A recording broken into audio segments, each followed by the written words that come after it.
Hey you guys, welcome back to the channel. I am super excited about today's video, not because of what we sew necessarily, but because of the doll that I recently received from the virtual doll convention that's modeling the outfit. So today we're actually putting together the Rockabilly dress for the Ellowyne Wilde dolls, and when someone asked me to produce this video, I could not think of a specific doll that I had that would really channel the look. Hence the reason I needed to get just another doll. I'm sure you know what I'm talking about. Anyway, I decided to order Divine Inspiration from the virtual doll convention, and she makes this look perfect. So this is actually the pattern that we're working with today, and if you stay tuned till the end of the videos, not only will I show you what we constructed from the pattern, I'll also show you some of the original photographs of the Divine Inspiration doll. I believe there's just a few left through the virtual doll convention, so if you're interested and you haven't purchased one yet, I think they're probably going fast, and I really encourage you to check it out. As we get started with the construction today, I do want to bring to your attention that I have deviated from the original directions. The original directions for the pattern actually have you sewing the lining of the bodice to the actual skirt seam, but I've come up with a way that you can skip that hand finishing step and quickly create the actual dress without having to do that. So keep that in mind. If you're reading along with the directions, there might be some variation, and you're welcome to complete the outfit either way. So this is a quick peek of the doll that I'm actually using for the Rockabilly dress. What I've done actually though is she came with a pair of silver eyeglasses, and I thought the look would really channel some black glasses better. They're a cat glass with a couple of diamonds at the corners. I just painted them black with some acrylic paints. So if you see those glasses at the end and you wonder where I got them, they actually came with a Divine Inspiration doll. As we get started with the construction of the Rockabilly pencil dress today for Ellowyne Wilde, I just want to quickly identify the pattern pieces, and then we'll start the construction. So as you can see, what's laid out here on the table is the skirt back, the skirt front, skirt lining. Then we have the bodice pieces, which are constructed of the bodice front, the side front, the bodice back section, side back section, the tabs, and then the pocket lining for the front of the dress. In this video, I'm only going to actually put the dress together, but if there's someone out there who would be interested in seeing the jacket that comes with this, it's pretty easy sew, but I'm more than happy to put a video out for that as well. So now that we've identified our pieces, before we actually take out the pins, I recommend that you clip in towards the curved edges of all the bodice pieces, and then we're going to sew the side front section to the front section, and that will be step one over at the sewing machine.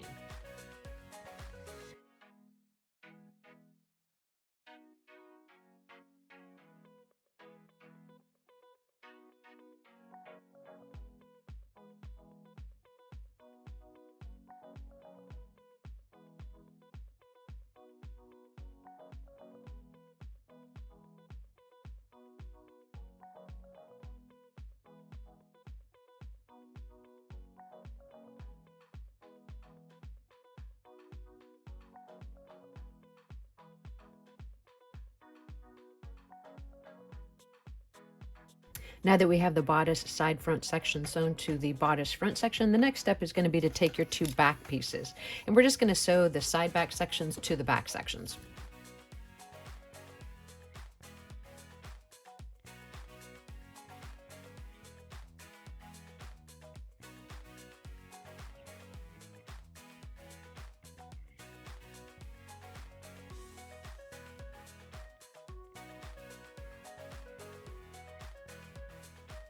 Now I do recommend that you press your garment as you work through each step, but in order to make it a little bit easier on video and so we're not flipping between the ironing board and the sewing machine, I'm going to save that step until I sew the back sections to the front section at the side seam.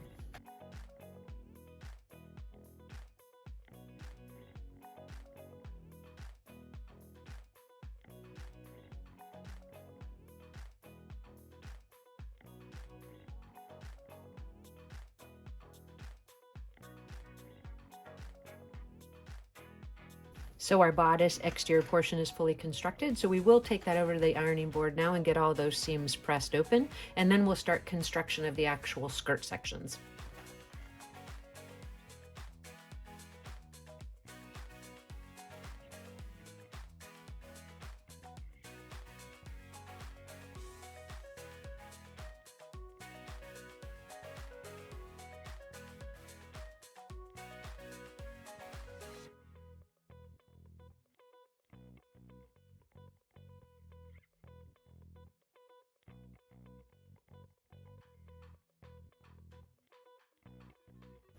With our bodice section actually pressed open and everything sewn together, the next thing we're going to do is turn our attention to the actual lapel pieces. So as you can see on the pattern piece, we're going to leave the top edge and the side edge of the lapel unsewn. So I'm going to change the thread in my machine and quickly stitch these two pieces together, clip in towards that seam allowance, turn it, press it, and get it attached to the actual bodice.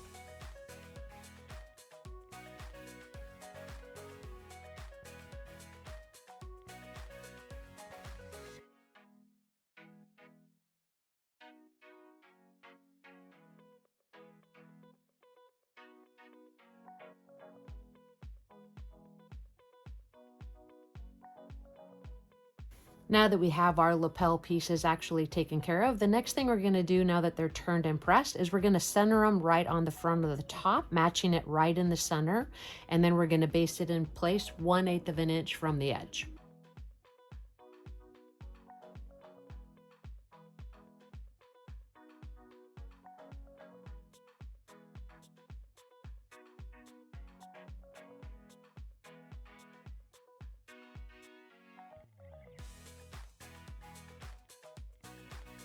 With the lapels of the bodice attached, we're going to turn our attention to the skirt, starting with marking the position for the darts.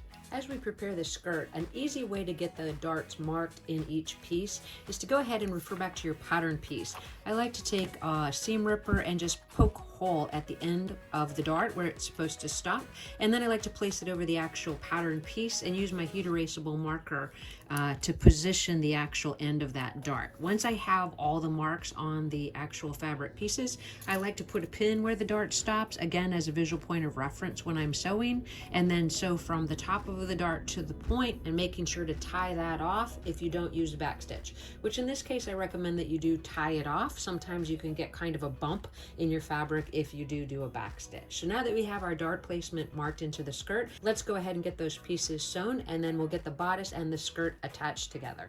First, we'll get the dart sewn in the back sections. Please note that on the top of the actual skirt for the Ellowyne pattern, this dart is actually 1/4 of an inch in width once you have it folded, and you're going to stop it right at that pin.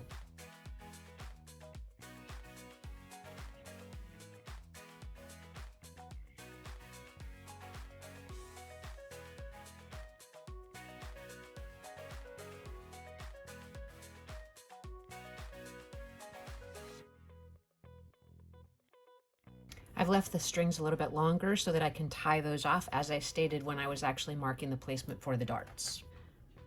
Let's get the darts sewn in the front sections now.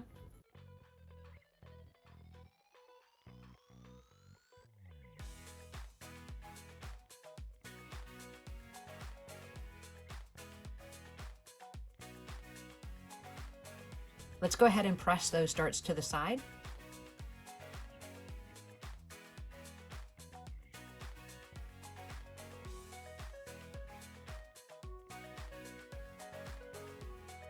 Now that we have the darts of the skirt pressed to the side, the next thing we're going to do is grab our pocket lining. All you're going to do is place it to the front of the skirt, matching that edge, and sew it in place.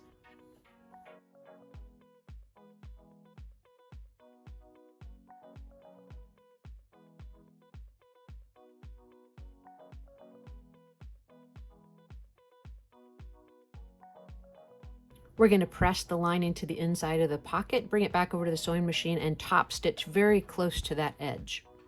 Because I've decided to make the actual lapel of the dress black, just to make it pop with this actual color, I've decided to also add a little bit of trim right there at the pocket opening as well. So in this case, I'm just using a 1/8 inch satin ribbon, and I'm just going to do that as the top stitch right at the edge of that pocket.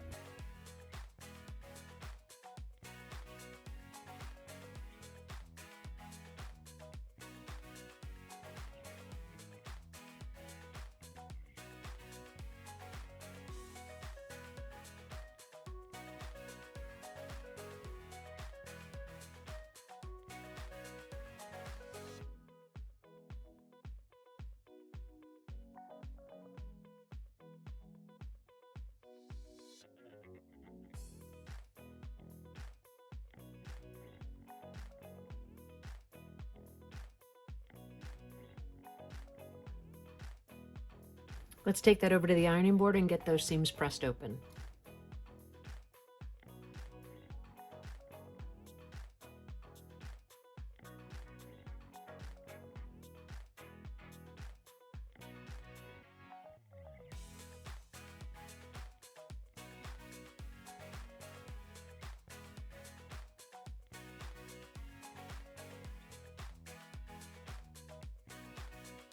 So now what we're going to do is we're going to take that actual top section and we're going to match all the seams in the skirt. We're going to pin it right sides together and we're going to sew the waist seam.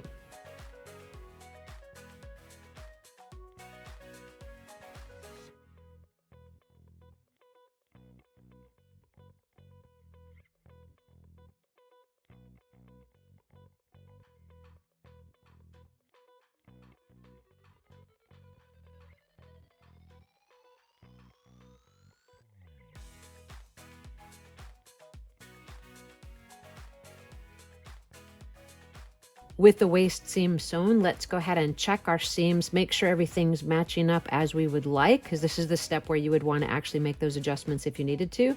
And I think everything is looking pretty good. So what I'm going to do now is I'm going to press that waist seam up, and then I'm going to start construction of the lining pieces. When we do the lining, it's going to be the exact same construction of the exterior portion of the dress, minus the addition of the lapels and the pockets. So it's pretty straightforward construction. Let me go ahead and get that started, and then we'll get the two pieces sewn together and we're almost finished with our dress.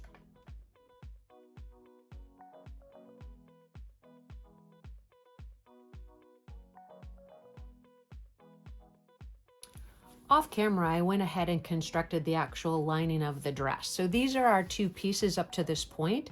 We're now going to pin the lining to the dress with right sides together along the bust edge as well as the hem edge, and we're going to get those two seams sewn.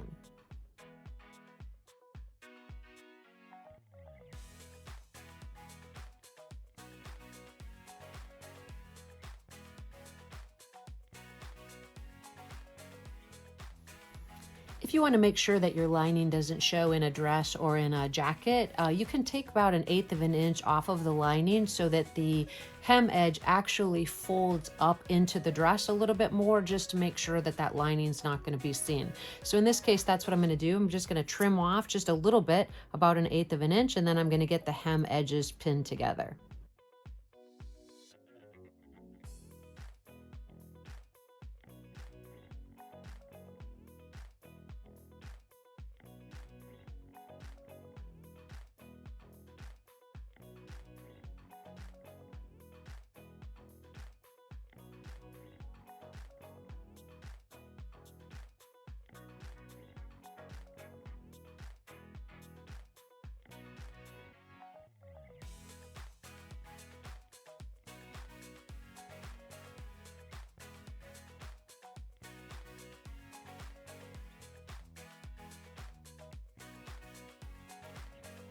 All right, with that bust seam sewn, the next thing you're going to do is just go ahead and sew across the hemline. But before you trim in towards any of the seam allowances, I would suggest finishing the hem and turning the garment right side out to make sure that the lapel is actually matching up in the center and that you don't have anything unusual going on with any of your seams before you trim the seam allowance. So let's get the hem in now, and then we'll turn it right side out, give it a quick overview, and then if everything looks good, we'll move on to the next step.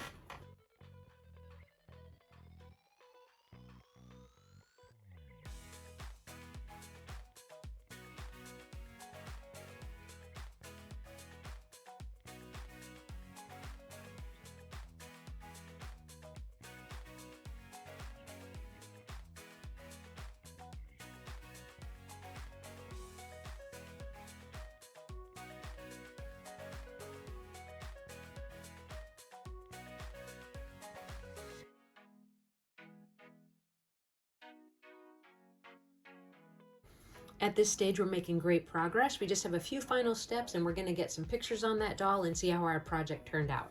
So as you can see, the lining and the dress are completely put together. The only thing we have to do at this stage is to zigzag or serge both the left and right back opening, and then we'll sew the center back seam from the hem edge to the dot as indicated on the pattern. We'll get a fit to the doll and mark the placement for the snaps.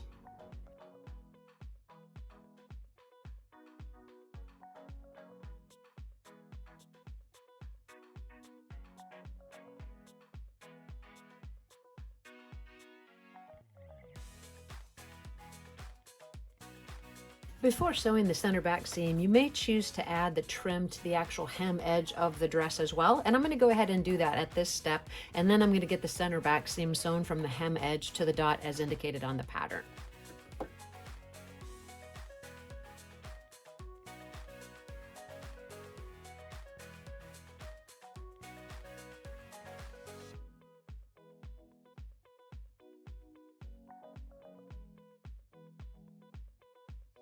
All right, with our trim in place, we're going to sew that center back seam now.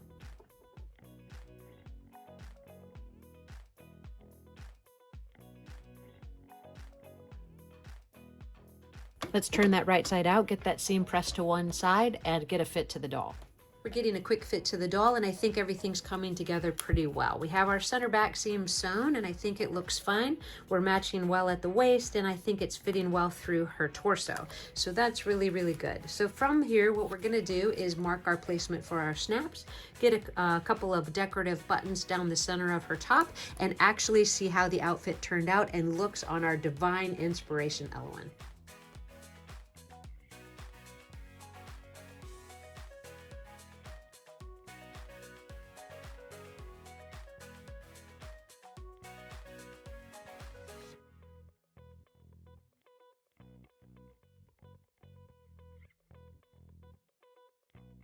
Let's grab our doll and get some of those final pictures.